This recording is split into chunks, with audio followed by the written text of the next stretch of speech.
Welcome back to the cafe. Grab a cup of tea, pull up a chair, and settle in for another relaxing video.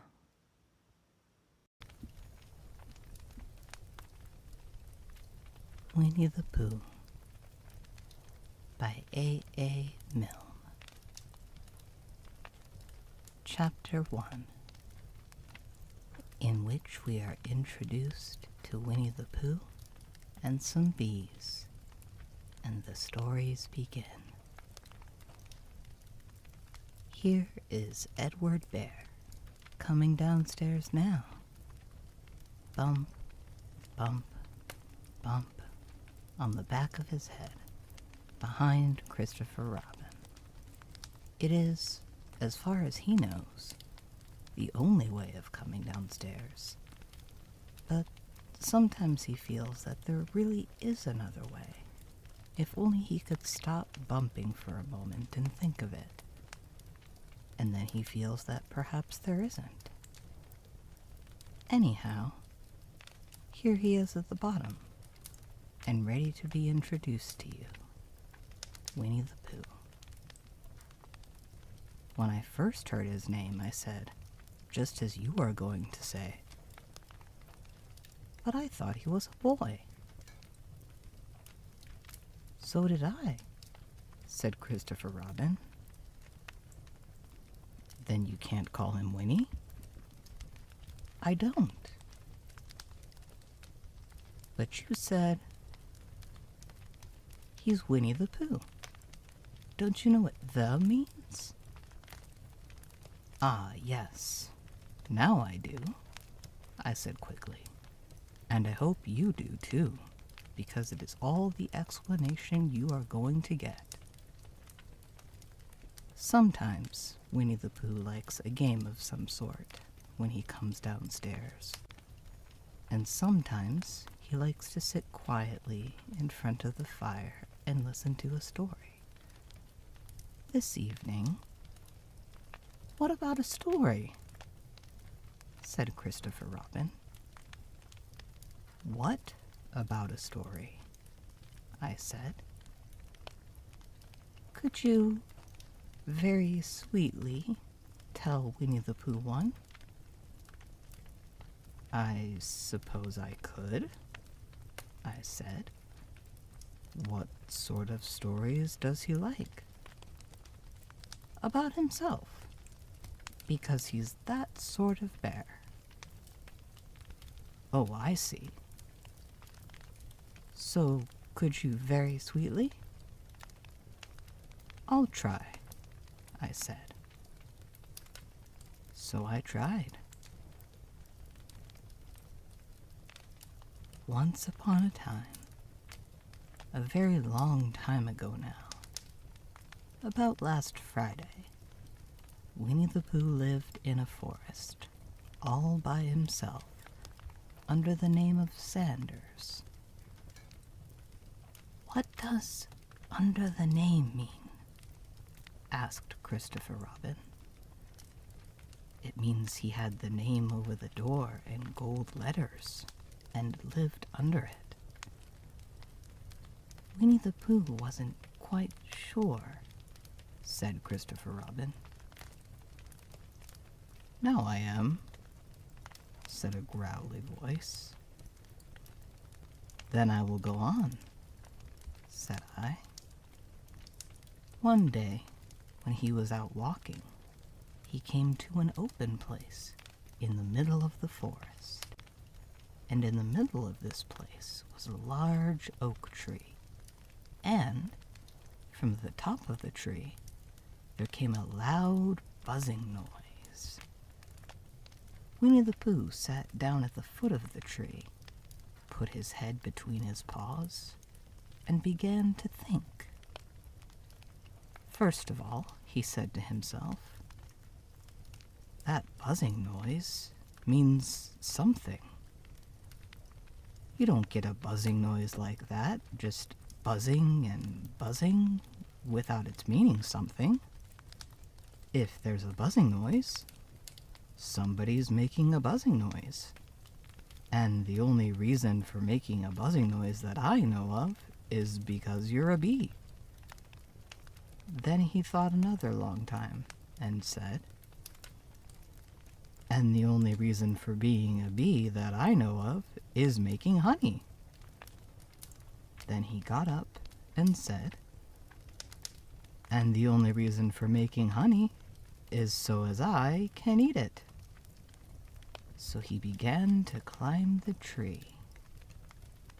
He climbed, and he climbed, and he climbed, and as he climbed, he sang a little song to himself. It went like this. Isn't it funny how a bear likes honey? Buzz, buzz, buzz. I wonder why he does. Then he climbed a little further, and a little further, and then just a little further. By that time, he had thought of another song.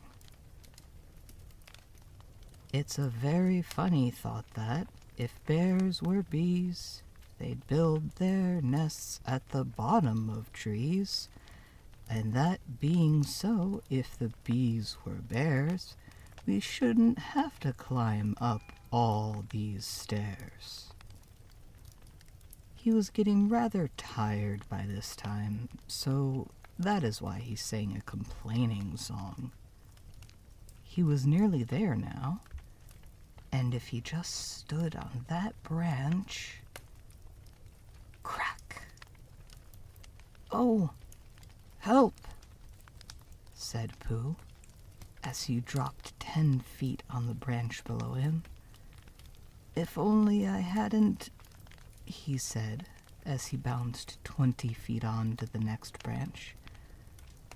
You see, what I meant to do, he explained, as he turned head over heels and crashed onto another branch 30 feet below.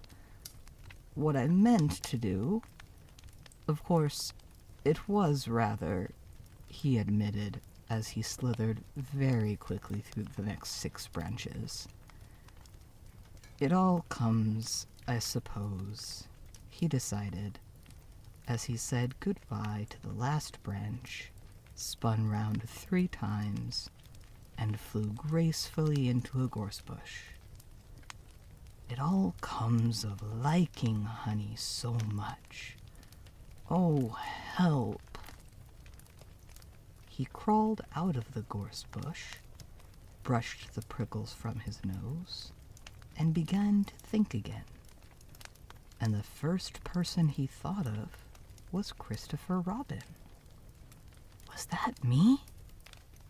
Said Christopher Robin in an awed voice, hardly daring to believe it. That was you. Christopher Robin said nothing, but his eyes got larger and larger, and his face got pinker and pinker. So Winnie the Pooh went round to his friend Christopher Robin, who lived behind a green door in another part of the forest. Good morning, Christopher Robin, he said. Good morning, Winnie the Pooh, said you. I wonder if you've got such a thing as a balloon about you. A balloon? Yes, I just said to myself coming along, I wonder if Christopher Robin has such a thing as a balloon about him. I just said it to myself, thinking of balloons, and wondering. What do you want a balloon for? You said. Winnie the Pooh looked round to see that nobody was listening, put his paw to his mouth, and said in a deep whisper, Honey. But you don't get honey with balloons. I do, said Pooh. Well, it just happened that you had been to a party the day before, at the house of your friend Piglet, and you had balloons at the party. You had had a big green balloon, and one of Rabbit's relations had had a big blue one and had left it behind, being really too young to go to a party at all. And so you had brought the green one and the blue one home with you. "Which one would you like?" you asked Pooh. He put his head between his paws and thought very carefully. "It's like this," he said. "When you go after honey with the balloon, the great thing is not to let the bees know you're coming. Now, if you have a green balloon, they might think you are only part of the tree and not notice you.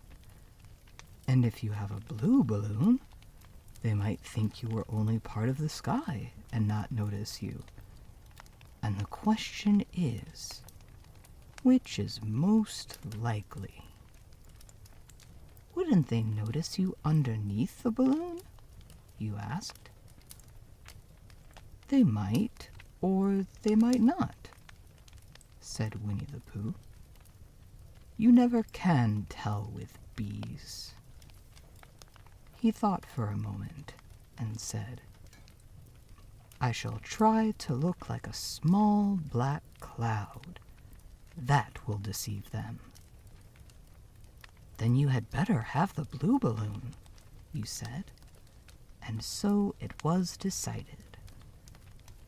Well, you both went out with the blue balloon, and you took your gun with you, just in case, as you always did.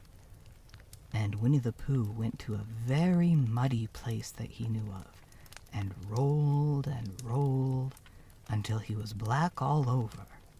And then, when the balloon was blown up as big, and you and Pooh were both holding on to the string, you let go suddenly, and Pooh Bear floated gracefully up into the sky and stayed there, level with the top of the tree and about 20 feet away from it. "Hooray!" you shouted. "Isn't that fine?" shouted Winnie the Pooh down to you. "What do I look like?" "You look like a bear holding on to a balloon," you said.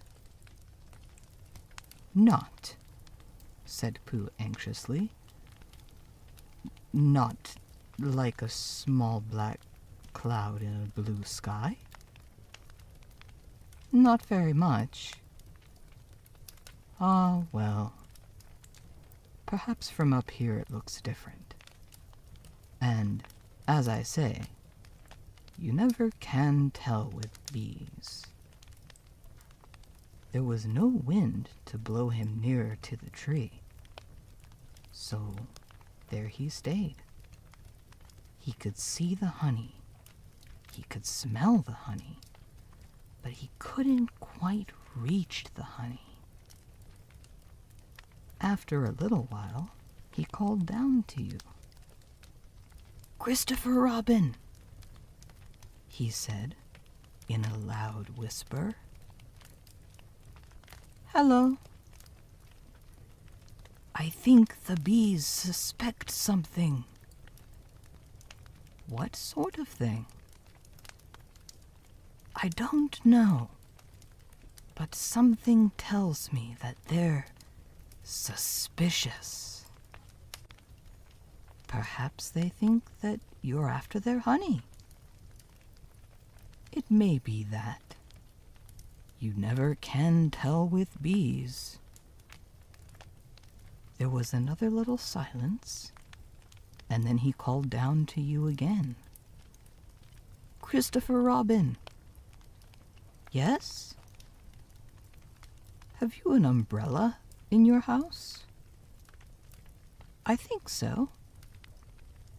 "I wish you would bring it out here, and walk up and down with it, and look up at me every now and then, and say, 'Tut, tut, it looks like rain.' I think if you did that, it would help the deception which we are practicing on these bees. Well, you laughed to yourself, silly old bear. But you didn't say it aloud because you were so fond of him, and you went home for your umbrella. "Oh, there you are," called down Winnie the Pooh as soon as you got back to the tree.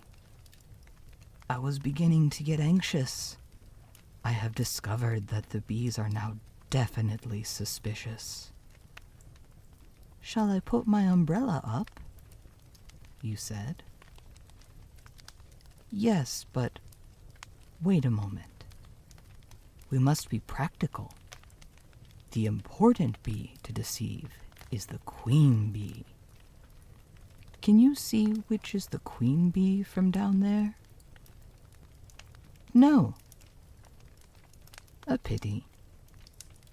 Well now, if you walk up and down with your umbrella, saying, 'Tut tut, it looks like rain,' I shall do what I can by singing a little cloud song, such as a cloud might sing.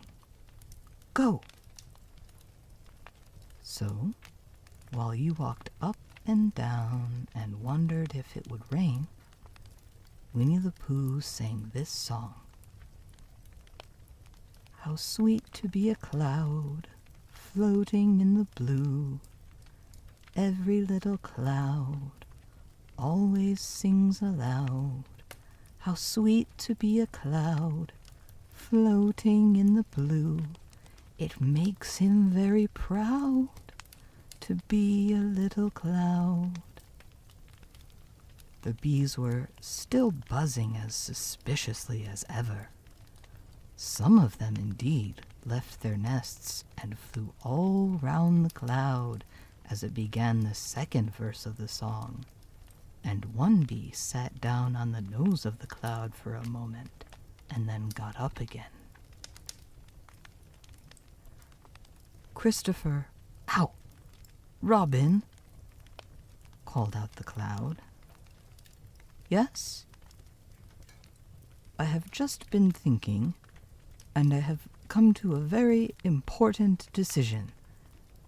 These are the wrong sort of bees." "Are they?" "Quite the wrong sort. So I should think they would make the wrong sort of honey, shouldn't you?" "Would they?" "Yes. So I think I shall come down." "How?" asked you. Winnie the Pooh hadn't thought about this. If he let go of the string, he would fall. Bump! And he didn't like the idea of that.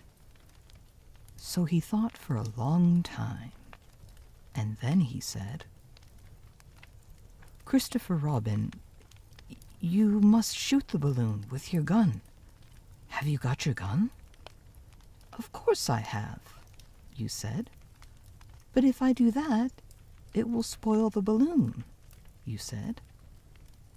"But if you don't," said Pooh, "I shall have to let go, and that would spoil me." When he put it like this, you saw how it was, and you aimed very carefully at the balloon and fired. "Ow!"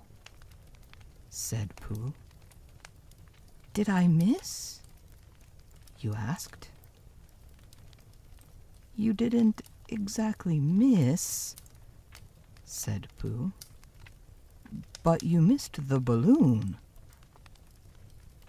"I'm so sorry," you said, and you fired again. And this time you hit the balloon, and the air came slowly out, and Winnie the Pooh floated down to the ground. But his arms were so stiff from holding on to the string of the balloon all that time that they stayed up straight in the air for more than a week. And whenever a fly came and settled on his nose, he had to blow it off. And I think, but I'm not sure, that this is why he was always called Pooh. Is that the end of the story? Asked Christopher Robin. That's the end of that one. There are others. About Pooh and me. And Piglet and Rabbit and all of you. Don't you remember? I do remember. And then, when I try to remember, I forget. That day, when Pooh and Piglet tried to catch the heffalump, they didn't catch it, did they? No.